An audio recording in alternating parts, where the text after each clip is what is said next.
Chia seeds వాటర్లో compulsory soak చేయాలా, లేకుంటే డేంజర్? డేంజర్ ఏముందంటే డైజెషన్ అనేది ఉండదు. వాటర్లోనే సోక్ చేసి అది మనం దాన్ని తీసుకుంటేనే ప్రాపర్ డైజెషన్ బాగుంటుంది. సో మనకి ఏ విధంగా ఆ చియా సీడ్స్లో ఉన్న విటమిన్స్ మన బాడీకి అందాలో ఆ విధంగా అందుతాయి. సోక్ చేయడంలోనే విటమిన్స్ ఉంటాయి అన్నమాట. చియా సీడ్స్ని ఎప్పుడు కూడా వితౌట్ వాటర్ కానీ ప్లెయిన్ చియా సీడ్స్ కానీ నమలడము అట్లా చేయకూడదు. అట్లా చేస్తే అందులో ఉన్న పోషకాలు మన బాడీకి అందవు. సో వాటర్లో సోక్ చేయాలి. అదే ప్రాపర్ ప్రొసీజర్ అనమాట. అర్థమైందా? ఏమో మహి చూస్తున్నా. పెట్టండి అక్క, ఒక 2 hours పెట్టండి, తమ్ములేరు కదా.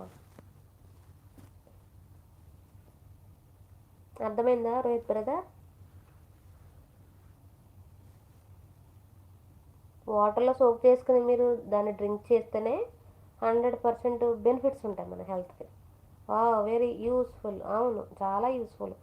వెయిట్ లాస్కి పర్ఫెక్ట్గా వర్క్ చేస్తాయి చియా సీడ్స్. అండ్ మెటబాలిజం కూడా చాలా బాగుంటుంది. బ్రెయిన్ కూడా చాలా షార్ప్గా వర్క్ చేస్తుంది చియా సీడ్స్. చాలా అంటే చాలా మంచిది చియా సీడ్స్. అందరూ తినచ్చు.